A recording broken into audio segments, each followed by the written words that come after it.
Good morning. Happy New Year 2024 for the MMTLP crowd and everybody else who's getting screwed by the shorts. 2024, even year. The numbers just sound beautiful, and I think we're going to have a great year. So, I wanted to talk. I wasn't planning on doing a video, but I figured why not?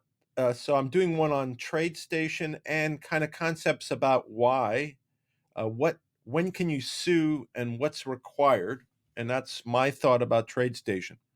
So before I talk about TradeStation, MMTLP, privity, contract, negligence, duty, etc., which I'm going to, I wanted to address three things, and I'll address two things at the end of this. So this is about New Year's, since that's where we are.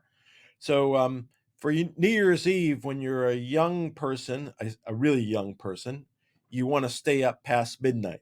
When you're middle-aged, you're forced to stay up to midnight. And when you're old age, you can't make it past 9 o'clock, speaking from personal experience. And why do you need speaking of that, why do you need a jeweler on New Year's Eve? Of course, to ring in the new year. And last but not least, with this first set, last year I was able to keep all my New Year's resolutions tucked away in my bookshelf. Anyway, so I wanted to talk about trade stations. A trade station has apparently acknowledged the fact that they have counterfeit shares. They don't have enough shares to match the total number that they need. So they've indicated there's been a dilution of their shareholders. If there's a dilution of their shareholders, there's been a dilution of everyone's interest. So with that in mind, so I've focusing on Fidelity. So I have shares at Fidelity. My one share, if I for each share I have at Fidelity, that no longer is worth one.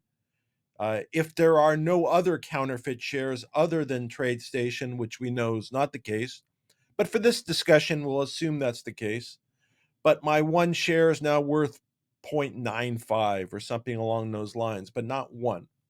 So what TradeStation has done is they have impacted my position. So with that in mind, and let's look at this. By the way, not legal advice. Like, subscribe, share, comment, please, because as you know, I will look at everybody's comment and try to reply where I have time. But I will look at them, and you'll see that I look at it. You'll note. But like, subscribe, share, show your plants and animals. Everybody subscribe. Have your friends and neighbors subscribe. So I don't have an account with TradeStation. If I had an account with TradeStation, I would be able to sue on that contract, and I'll explain why or why not.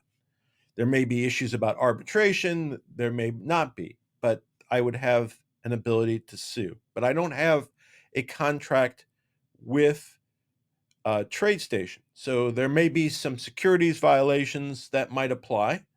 But I don't know that as of now. But there could be state claims or federal claims I could make in California against TradeStation. And what would that be based on? Again, that their actions have impacted me too. So let's talk about when you can sue somebody and when you can't. And the issue really is, if you have a contract with somebody, you are in privity. That's what the legal concept is. So you have a direct relationship of the parties to the contract. So I contract with Lexus to buy a car. They sell it to me. We have a direct relationship. There's a contract with Lexus. I could sue Lexus on that contract. But there's some contracts that also provide third parties with certain rights. Those are called third-party beneficiaries contract. So it might be a contract between A and B, but specifically in the contract, it says it benefits C. So that party C is called a third-party beneficiary. And even though they're not a direct party to the contract, they could sue also. So, but in this case, I'm neither in privity, at least the way I would see it, I'm neither in privity with TradeStation, nor am I a third-party beneficiary, probably. I'm certainly not named, and I'm not intended. Uh, you have to be referenced in the contract specifically, or you have to be in a class that fits within that. I'm neither. So, how else could I go after TradeStation, who I believe has impacted me? Well, we talked about contracts, and if you have a privity or a direct contractual relationship with someone or a third party beneficiary. But there are other claims you can make where a party owes a duty to you. So, for example, if I'm driving a car and I'm not careful, it's likely I could strike somebody. And that concept and that likelihood would be foreseeable. And if that occurs and you engage in conduct and an outcome is reasonably foreseeable, then you would owe a duty. In this case, if I'm driving a car down the street, I have a duty to everybody else on the street not to hit them. And if I do, then I have liability. So the question is, if there's no privity of contract, does TradeStation have a duty to me? And again, I mentioned earlier on, and this is based on what somebody else who's a securities attorney told me, there may be, even though I don't have a direct contract with TradeStation, there may be a securities claim that I could make, and I will explore that. But I was thinking about non-securities claims for either negligence or contractual or economic interference. So in California, for example, there's a claim that if someone intends to and interferes with my economic position or my contracts with third parties, that there is a claim and that they have a duty not to do that. And if they do that, the injured party can assert a claim. So in this case, perhaps I could assert a claim for intentional interference or intentional interference with my prospective economic advantage because they had a duty to me. And the benefit of intentional misconduct is that entitles you to potential punitive damages. There's also claims for negligence. So somebody could be performing, let's say, TradeStation inadvertently counterfeited all the MMTLP shares. They should have done a better job, but they goofed it up. So maybe it wasn't done intentionally, but it was done negligently. They would still have a duty, but damages would be different. You couldn't get punitive damages, but you might be able to get damages that flow from that. Now, I haven't contemplated what my damage claim would be because it would be a reduction in the value of the shares I got through Fidelity based upon TradeStation's activity. But it appears to me that they would owe me or could owe me a duty.